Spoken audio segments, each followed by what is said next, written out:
Hello दोस्तों, मैं रोहित गुप्ता आप सभी का स्वागत करता हूं द सक्सेस डिज़ायर के ऑनलाइन प्लेटफॉर्म पर और आशा करता हूं कि हमारे दोबारा जो भी चीज़ें पढ़ाई जा रही हैं आपको बहुत अच्छे से समझ में आ रही हैं। ठीक है, इसी के साथ आगे बढ़ते हैं।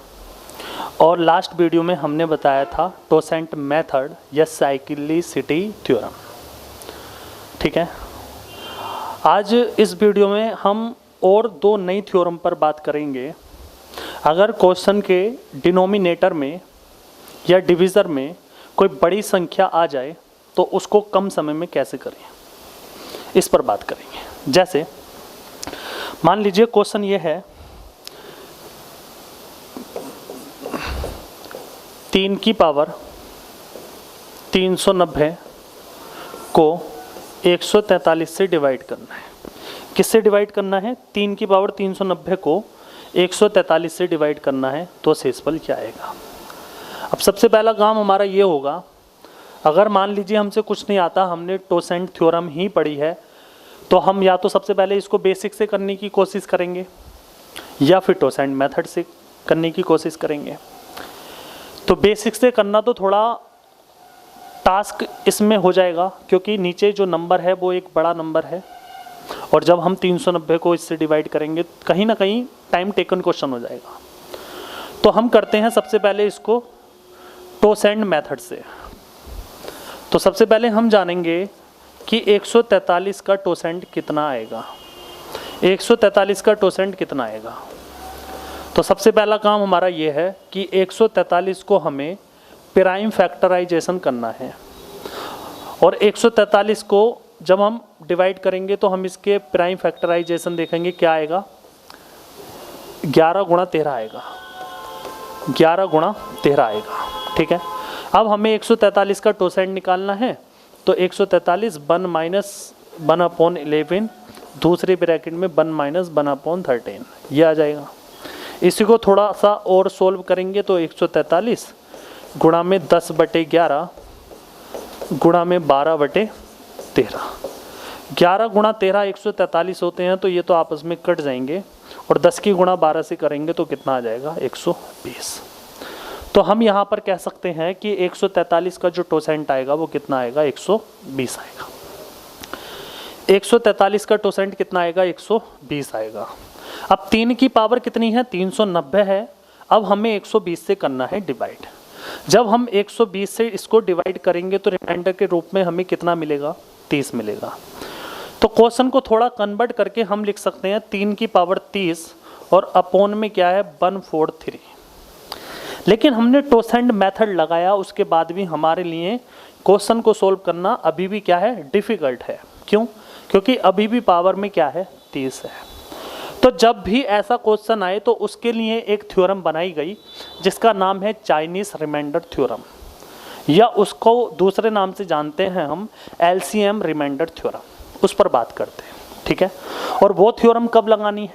जब आपका डिनोमिनेटर में एक बड़ी संख्या आती है। ठीक है, चलिए, तो उसमें हमें ये करना है, अगर मान लीजिए कोई क्वेश्चन x की पावर बाई अपॉन में n है, हम क्या सीख रहे हैं? मैं पहले यहाँ पर लिख देता हूँ। हम सीख रहे हैं जब एक बड़ी संख्या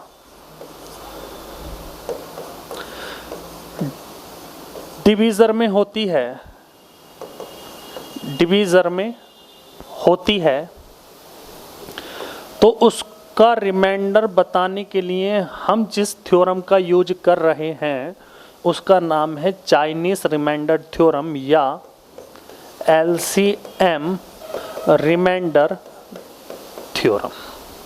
ठीक है, सोल्व करने का तरीका क्या है? आपके पास एक क्वेश्चन होगा x की पावर बाई अपॉन में n यहाँ पर एक नंबर है। आपका सबसे पहला काम क्या होगा? इसको प्राइम फैक्टराइजेशन में ब्रेक करना। इसको प्राइम फैक्टराइजेशन में क्या करना है? ब्रेक करना है। मान लीजिए आपने किया a गुणा b गुणा c, ब्रेक होके मान लीजिए जो प्राइम फैक्टर आए आपके अभाज्य गुणनखंड आए वो किस रूप में आए? a गुणा b गुणा c। पहला स्टेप ये हो जाएगा।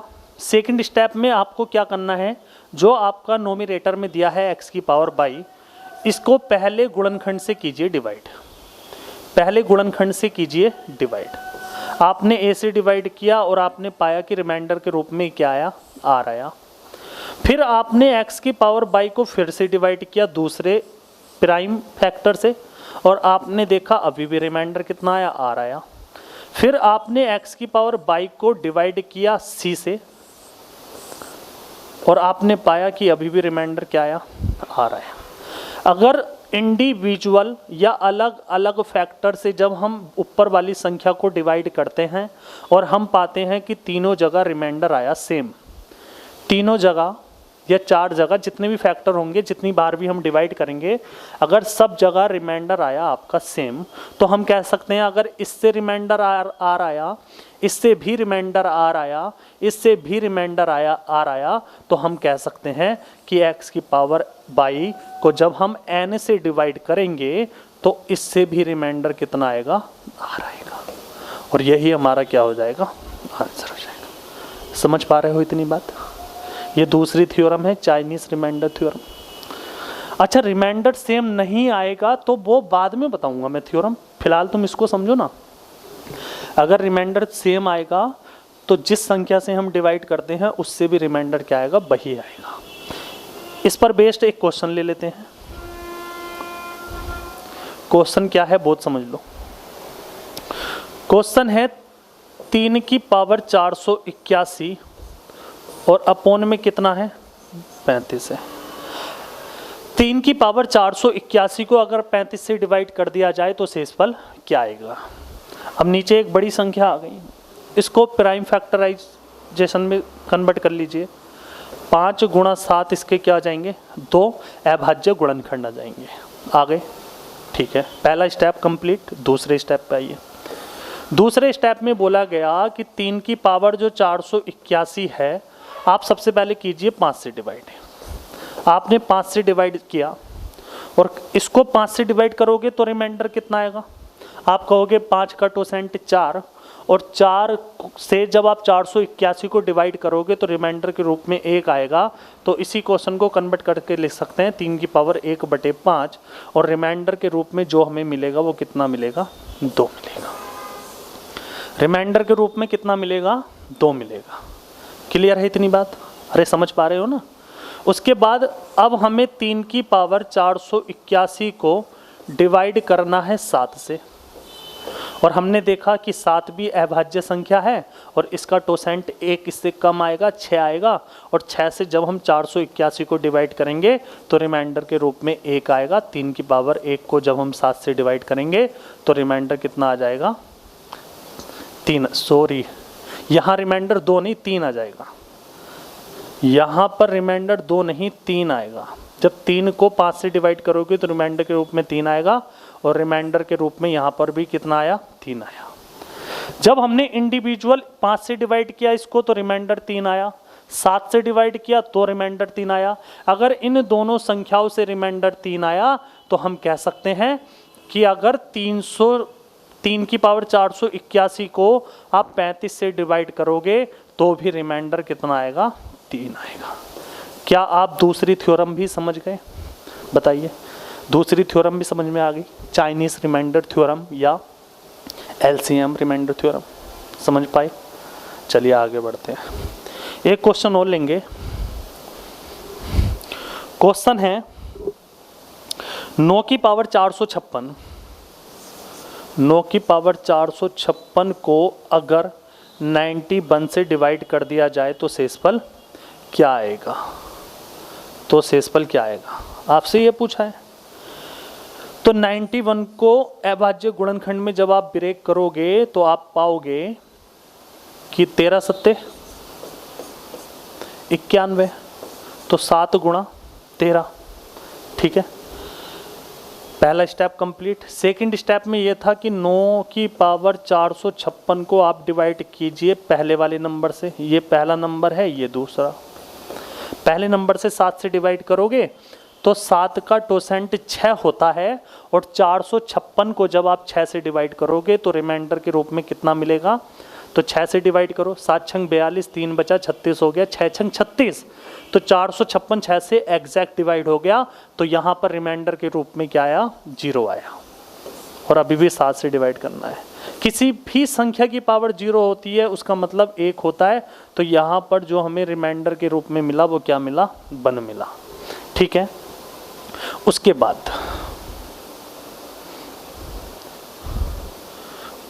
बाद दूसरा या तीसरा स्टेप क्या होगा, हमें सेकंड वाले नंबर से 9 की पावर 456 को डिवाइड करना है 13 से, और 13 भी एक अभाज्य संख्या होती है। 13 का अभाज्य गुणनखंड करेंगे, 13 का जो टोसेंट होगा वो कितना होगा, 12 होगा, और 12 से जब हम 456 को डिवाइड करेंगे तो रिमाइंडर के रूप में कितना मिलेगा, 12 दिया 36, 9 बचा 96 हो गया 96, और 12 अट्ठे 96। तो हम कह सकते हैं ये 456 भी 12 से एग्जैक्ट डिवाइड हो गया, तो रिमाइंडर के रूप में 0 बचा बटे में 13, तो यहाँ पर भी रिमाइंडर के रूप में क्या आया, 1 आया। भाई 9 की पावर 0 का मतलब 1 ही तो होता है, किसी की पावर 0 लगा दो उसका मतलब 1 ही तो होता है।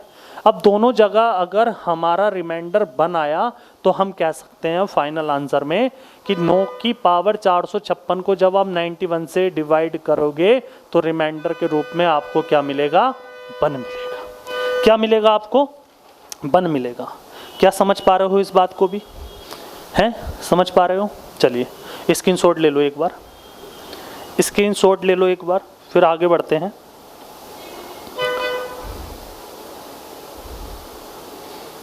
हो गया, चलिए अब क्वेश्चन ये बनता है कि अगर रिमाइंडर सेम नहीं आया तो आंसर क्या आएगा। तो चलिए अगली थ्योरम समझ लेते हैं। चाइनीज रिमाइंडर थ्योरम का जो सेकंड केस होगा वो क्या होगा वो समझ लेते हैं। अगर मान लीजिए x की पावर 22 को मुझे n से डिवाइड करना है, तो सबसे पहले काम ये करना पड़ेगा कि इसको मुझे प्राइम फैक्टराइजेशन करना पड़ेगा, और मैंने देखा कि उसके अभाज्य गुणनखंड किस रूप में आए, a गुणा b गुणा c के रूप में आए। ठीक है, फिर आपने सेकंड स्टेप में करना है कि x की पावर 22 को a से डिवाइड करोगे, आपने देखा कि रिमाइंडर आया r1। फिर आपको x की पावर 22 को b से डिवाइड करके देखना है, आपने देखा यहाँ पर रिमाइंडर आया डिफरेंट r2। उसके बाद आप देखोगे x की पावर 22 को c से डिवाइड करके, और आपने देखा यहाँ पर रिमाइंडर आया r3। अगर सेम आते तो हम आंसर तुरंत बता देते कि रिमाइंडर इसका भी वही होगा। अगर रिमाइंडर आएंगे सब अलग अलग नंबर से डिवाइड करके अलग अलग, तो करने का क्या तरीका होगा इस क्वेश्चन को वो समझ लो एक बार। तो इसका जो रिमाइंडर होगा तो आपको सबसे पहले ये करना है कि a में से r1 घटाना है। यहाँ बता देता हूँ मैं, चलो यहाँ बता देता हूँ। a में से r1 घटाना है, a में से r1 घटाना है। उसके बाद बराबर रखना है b में से r2 घटाना है। उसके बाद बराबर रखना है c में से r3 घटाना है।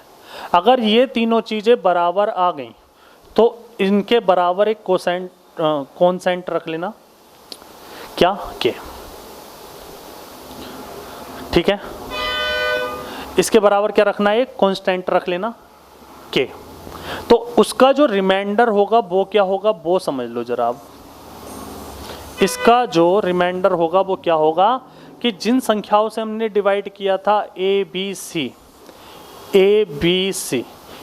सी का लो आप एलसीएम, ABC का लो आप LCM, और इसमें से आप K को घटा दो, जो भी निकल के आएगा वही आपका क्या होगा, रिमाइंडर होगा। समझ पा रहे हो? चलो एक क्वेश्चन के माध्यम से सारी चीज़ें क्लियर हो जाएंगी। एक बार इसका स्क्रीनशॉट ले लो आप, ठीक है, एक बार स्क्रीनशॉट ले लो इसका जल्दी से।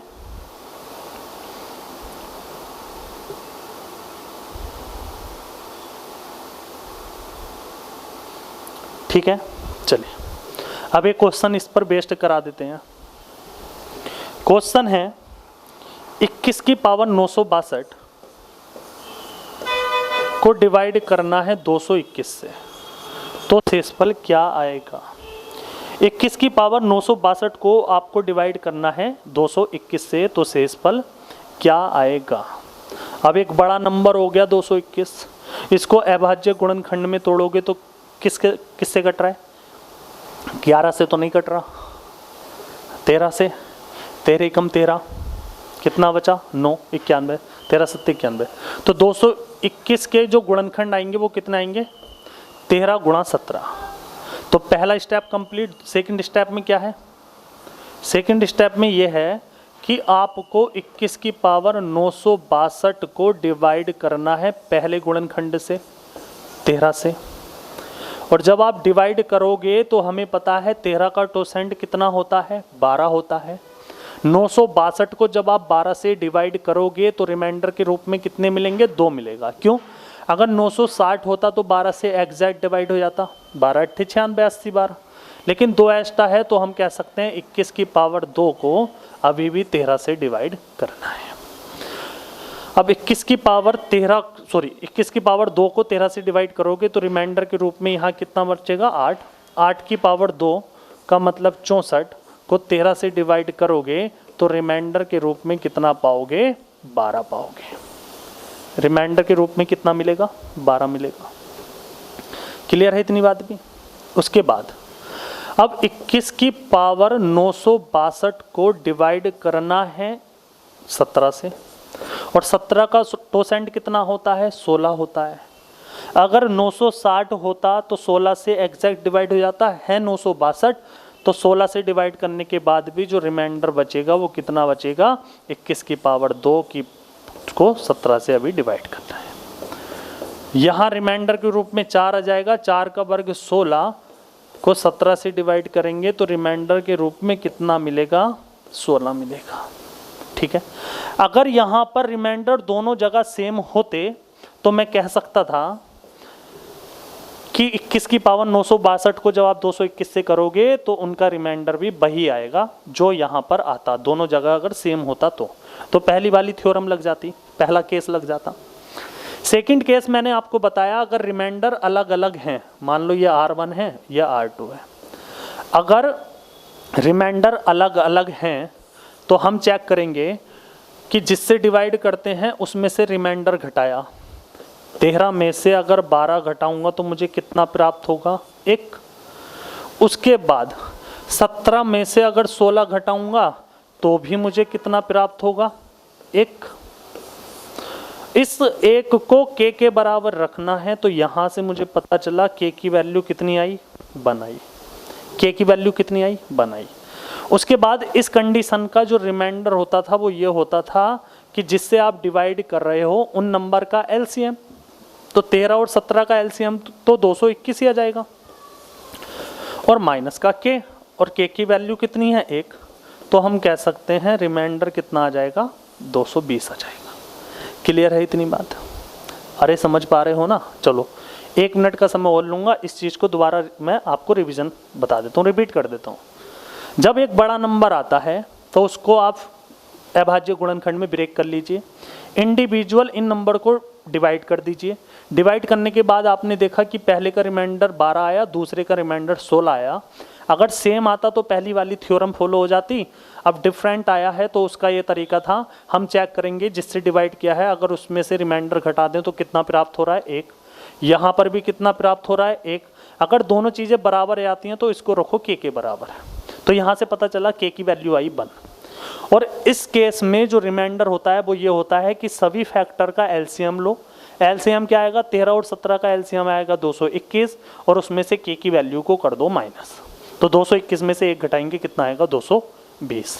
ठीक है, ये आपका था केस नंबर 2। ठीक है, अब केस नंबर 3 और लेंगे हम। उसमें हमें क्या करना है वो चीज़ और समझ ले जरा।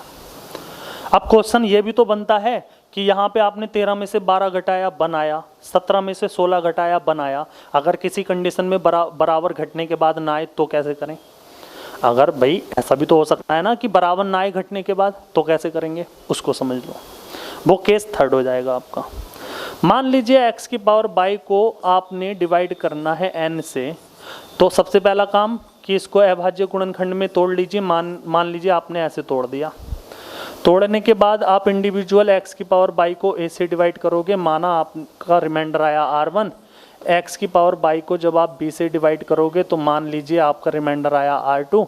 उसके बाद x की पावर बाई को जब आप c से डिवाइड करोगे तो रिमाइंडर आया मान लीजिए r3। अब आपने देखा a में से r1 घटाया, b में से r2 घटाया, c में से r3 घटाया। घटाने के बाद चीज़ें बराबर नहीं आ रही। अगर बराबर आती तो सेकंड केस वाली थ्योरम अप्लाई हो जाती, लेकिन अगर बराबर ना आए तो करने का क्या तरीका होगा वो समझ लो ज़रा। तो करने का तरीका ये होगा, यहाँ a के मल्टीपल में अपनी तरफ से एक कांस्टेंट मान लो, कुछ भी मान लो, चलो मैंने कहा m मान लो भी, ठीक है, प्लस इसमें जोड़ दो इसका रिमाइंडर r1, ठीक है, बराबर यहाँ पर b इसके साथ एक कांस्टेंट जोड़ लो, मान लीजिए n जोड़ दिया, प्लस r2 बराबर c m n o जोड़ लो, प्लस इसका रिमाइंडर r3। इतना कर लिया। और यही क्या होता है, यही क्या होता है, यही रिमाइंडर होता है। यही क्या होता है, यही क्या होता है मेरे दोस्त, यही रिमाइंडर होता है। अब क्वेश्चन ये बनता है कि हमें a की वैल्यू पता है, r1 की वैल्यू पता है, b की r2 की, c की r3 की, लेकिन हमें m n o की वैल्यू तो पता ही नहीं।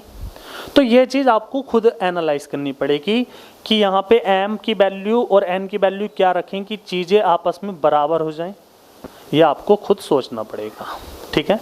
तो रिमाइंडर आपका ये हो जाएगा। जब इस पर बेस्ड में एक क्वेश्चन कराऊंगा तो ये चीज़ भी क्लियर हो जाएगी। चलिए एक क्वेश्चन ले लेते हैं, फिर वीडियो को लास्ट करते हैं। एक क्वेश्चन ले लेते हैं। क्वेश्चन ये है, 2 की पावर 501 को अगर 143 से डिवाइड कर दिया जाए तो शेषफल क्या आएगा।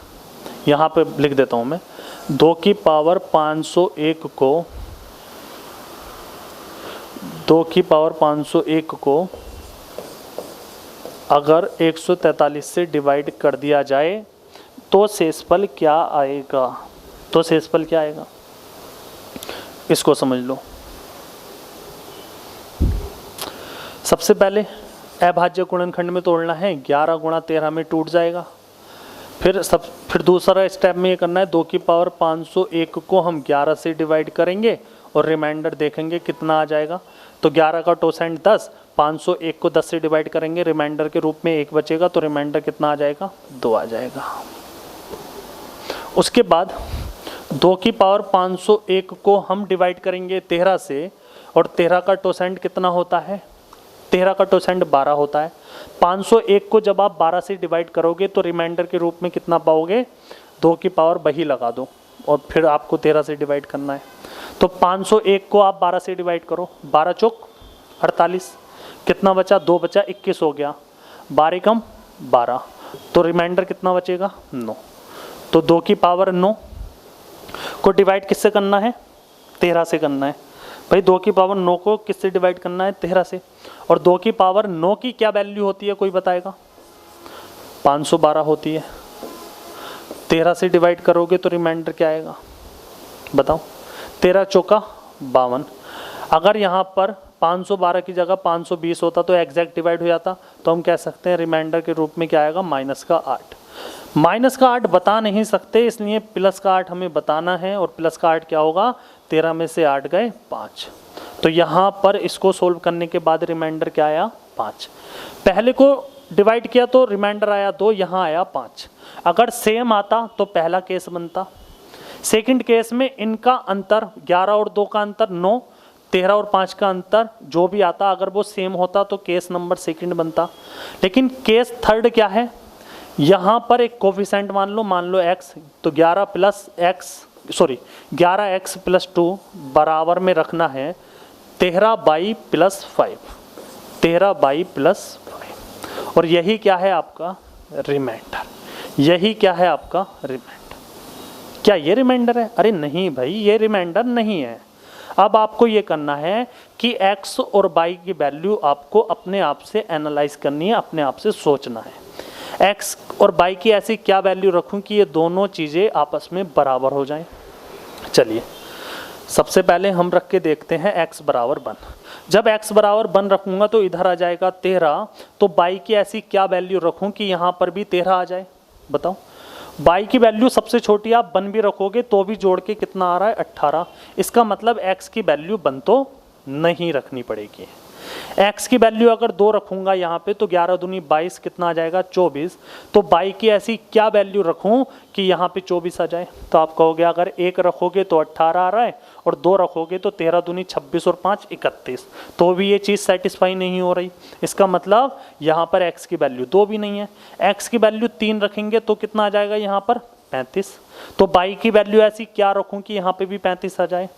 तो अगर 2 रखोगे तो 31 आ रहा है, 3 रखोगे तो 44 आ रहा है। इसका मतलब x की वैल्यू 3 भी यहाँ पे सेटिस्फाई नहीं है। ठीक है, उसके बाद x की वैल्यू अगर 4 रख दें तो 11 चौक 44 और 2 46। उसके बाद y की ऐसी क्या वैल्यू रखूँ कि ये भी 46 हो जाए। तो y की ऐसी क्या वैल्यू रखूँ कि ये भी 46 हो जाए। बताओ, यहाँ पे अगर 3 रखूँगा तो 39 और 5 44, 4 रखूंगा 13 चौका 52 और 5 57। इसका मतलब x की वैल्यू 4 भी यहाँ पर नहीं बैठ रही।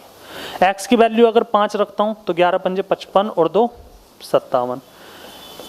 अगर x की वैल्यू मैंने 5 रखी तो ये वाली टर्म कितनी आई 57। तो यहाँ पे y की क्या वैल्यू रखूँ कि 57 आ जाए। अब मुझे पता चला यहाँ पर y की वैल्यू अगर मैं 4 रखता हूँ तो 13 चौका 52 और 5 57।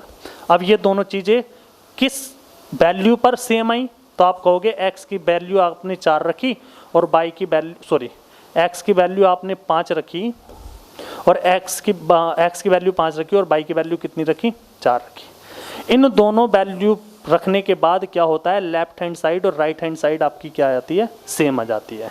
तो यहाँ पर x की वैल्यू जब हमने 5 रखा तो भी 57 आया, y की वैल्यू 4 रखा तो भी 57 आया। तो हम कह सकते हैं इस क्वेश्चन का रिमाइंडर कितना आएगा 57 आएगा।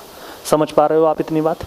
चलिए, तो रिमाइंडर थ्योरम से रिलेटिव जितनी भी थ्योरम थी, जितने भी कॉन्सेप्ट थे, जितने भी पॉसिबल क्वेश्चंस थे, वो मैंने सारे आपको बताए। और ये रिमाइंडर थ्योरम मैंने आपको इतनी डिटेल में पढ़ाया है कि आप दुनिया का कोई भी एग्जाम दोगे जिसमें रिमाइंडर थ्योरम आती है तो आपसे एक क्वेश्चन भी बच के जाने वाला नहीं है।